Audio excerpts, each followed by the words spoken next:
మనతో పాటుగా బీసీ జనసభ రాష్ట్ర అధ్యక్షులు రాజారాం యాదవ్ ఉన్నారు. అసలు బీసీ జనసభ ఏం చేయబోతా ఉంది? తెలంగాణ రాష్ట్రంలో లోకల్ బాడీస్కి ప్రభుత్వం ఒకవేళ 42% రిజర్వేషన్ తీసుకురాకుండానే సమగ్ర కులగణన చేయకుండానే పోతే ఏం చేయబోతున్నారు తెలుసుకునేటువంటి ప్రయత్నం చేద్దాం. అన్న, అసలు ఏం చేయబోతా ఉన్నారు? మీరు ధర్నా చౌకలో ఇంత పెద్ద ధర్నా పెట్టాల్సినటువంటి అవసరం ఎందుకు వచ్చింది? కేవలం రేవంత్ రెడ్డి గారి మొండి వైఖరితోటి, రేవంత్ రెడ్డి గారు బీసీని మోసం చేసే ఒక వైఖరితోటి, ఒక కుట్రతోటి పోతా ఉన్నాడు కాబట్టి ఇలా బీసీలందరం కూడా ఇవాళ ఈ ధర్నా కార్యక్రమాన్ని ఏర్పాటు చేసుకోవడం జరిగింది. వారు మొదటి నుంచి కూడా అదే కాంగ్రెస్ పార్టీ కామారెడ్డి డిక్లరేషన్లో భాగంగా అటు కేంద్రంలో రాహుల్ గాంధీ గారు, ఇటు రాష్ట్రంలో రేవంత్ రెడ్డి గారు మొదటి నుంచి చెప్తున్నారు, ఎవరెంత జనాభా ఉంటే వారికంతా వాటా ఇస్తామని చెప్పేసి. రాజ్యాంగంలో మరి రిజర్వేషన్ల యొక్క పరిమితిని ఏదో 50% ఉందో దాన్ని ఎత్తేస్తామని చెప్పేసి రాహుల్ గాంధీ గారు చెప్పారు. ఇదే ఇక్కడ లోక్సభ ఎలక్షన్స్లో కానీ అసెంబ్లీ ఎలక్షన్స్లో కానీ రాహుల్ గాంధీతో పాటు రేవంత్ రెడ్డి గారు కాంగ్రెస్ పార్టీ మొత్తం కూడా చెప్పింది. మేమందరం కూడా మరి కామారెడ్డి డిక్లరేషన్లో భాగంగా మరి 42% రిజర్వేషన్ బీసీలకు ఇస్తాము, తద్వారా 23,000 మందికి ప్రజాప్రతినిధులుగా అవకాశం ఇస్తామని చెప్పి కేవలము అధికారంలోకి వచ్చిన 6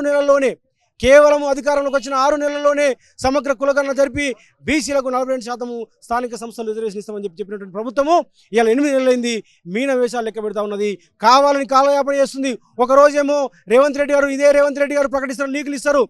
లోక్సభ ఎలక్షన్స్ కాగానే రేపు ఎలక్షన్ నోటిఫికేషన్ రాబోతుంది, ఎల్లుండి షెడ్యూల్ ఇస్తా ఉన్నాము, ఆవెల్లుండి ఎలక్షన్ జరుపుతామని చెప్పేసి మొత్తం యుద్ధం చేసినట్టుగా మీరందరూ కూడా చూసి పత్రికల్లో ప్రచార మాధ్యమాల్లో రావడం జరిగింది. మేమంతా కూడా దీన్ని గమనించినటువంటి అందరం కూడా మేము బీసీ జనసభ ఆధ్వర్యంలో రౌండ్ టేబుల్ సమావేశాలు పెట్టి ఇదే ట్యాంక్ బండ్ దగ్గర ధర్నా పెట్టి మీరందరూ చూసిండ్రు. ఆ ధర్నా పెట్టి అట్లాగే జిల్లాలు తిరిగి వచ్చిన తర్వాత ఇవాళ ఇందిరా పార్క్ దగ్గర మహాధర్నా పెడుతున్న క్రమంలో నిన్న మొన్న ఏం చెప్పిండ్రు ఇదే రేవంత్ రెడ్డి గారు, మేము ఎలక్షన్ జరపబోతా ఉన్నాము, సమగ్ర కులగణన చేస్తామని చెప్పేసి ఇదే బీసీ కమిషన్ నాయకులు ముందర పెట్టి, మన మేధావుల్ని తీసుకొచ్చి కొంతమంది బీసీ మంత్రులు కూడా ముందర పెట్టి, మన బలహీన వర్గాల మంత్రులు ముందర పెట్టి, దళిత మంత్రులు ముందర పెట్టి మేము సమగ్ర కులగణన చేయబోతా ఉన్నాము, స్థానిక సంస్థలు రిజర్వేషన్ ఇస్తామని చెప్పేసి మాట్లాడిండు. ఎందుకంటే ఈ ధర్నా కార్యక్రమము జయప్రదం కావద్దు, ఇదంతా కూడా ఈ వేడిని చల్లార్చాలని చెప్పేసి, ఉద్యమాన్ని చల్లార్చాలని చెప్పేసి, ఉద్యమ కార్యాచరణని నీరు కార్చాలని చెప్పేసి రేవంత్ రెడ్డి గారు కుట్రపూరితంగా చేసిండ్రు. కానీ ఇవాళ నగ్నంగా దొరికిండు రేవంత్ రెడ్డి గారు. ఇదే ఆంధ్రజ్యోతి పేపర్లో ఇవాళ వచ్చింది, కులగణన చేయకుండా కేవలము ఓటర్ లిస్టు ఆధారంగా బీసీల రిజర్వేషన్ ఇస్తామని చెప్పేసి. ఎవరికైనా మెడ మీద తలకాయలు ఉన్నట్టు చెప్తారా మాట? నేను అడుగుతా ఉన్నాను, మీరు రేవంత్ రెడ్డి గారు మీకేమైనా బుర్ర ఉందా? మీరు ఏం ఆలోచిస్తున్నారు? అంటే బీసీలంతా గొర్రెలు అనుకుంటున్నారా, బర్రెలు అనుకుంటున్నారా? మీరు ఆ ఓటర్ లిస్టులో కులం ఉంటుందా? ఏ రకంగా ఓటర్ లిస్టు ఆధారంగా మీరు కులగణన చేస్తారు, రిజర్వేషన్ పెంచుతారు, బీసీలకు రిజర్వేషన్ ఇస్తారు?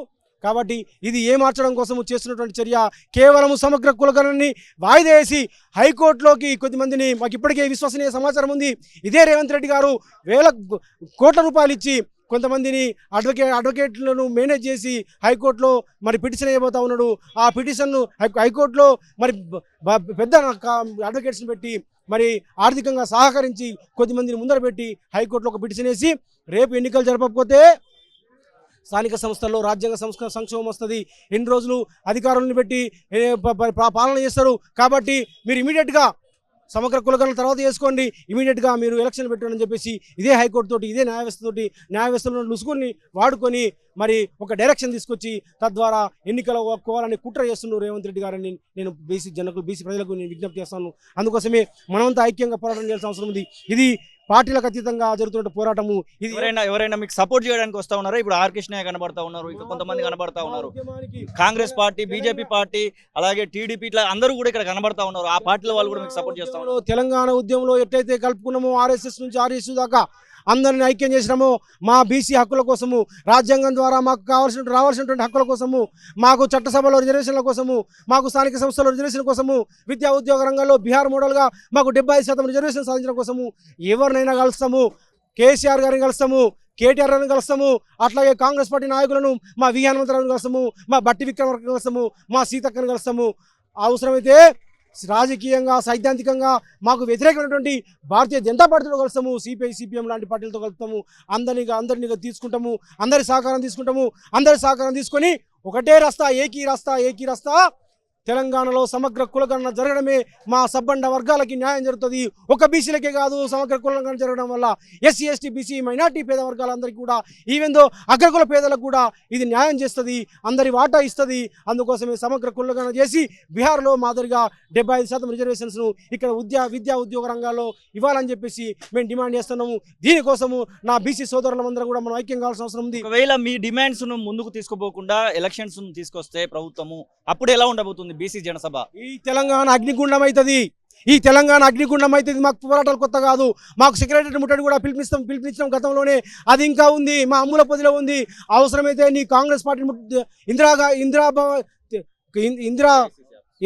అక్కడ ఢిల్లీలో ఏఎస్ ఆఫీస్ని, ఇక్కడ కూడా కాంగ్రెస్ పార్టీ ఆఫీస్ని మేము ముట్టడిస్తాము. అవసరమైతే రాహుల్ గాంధీ గారి దగ్గరికి వెళ్ళి కూడా మా మేధావులు కూడా డెలిగేషన్ వెళ్తారు.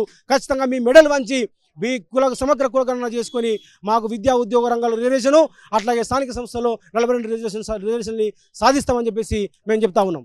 ఇది రాజారాం యాదవ్ బీసీ జనసభ రాష్ట్ర అధ్యక్షులు చెప్తున్న మాటలు. ఖచ్చితంగా తెలంగాణ రాష్ట్రంలో సమగ్ర కులగణన జరగాల్సిందే అని, 42% రిజర్వేషన్స్ ఇచ్చిన తర్వాతనే లోకల్ బాడీస్ ఎలక్షన్స్ పెట్టాలనేటువంటి మాటనైతే వారు చెప్తున్న పరిస్థితి. కెమెరా పర్సన్ సతీష్తో శ్రీనివాస్, తొలి వెలుగు, హైదరాబాద్. అసలైన తొలి వెలుగు. ఫాలో వాట్సాప్ @తొలి వెలుగు అఫీషియల్.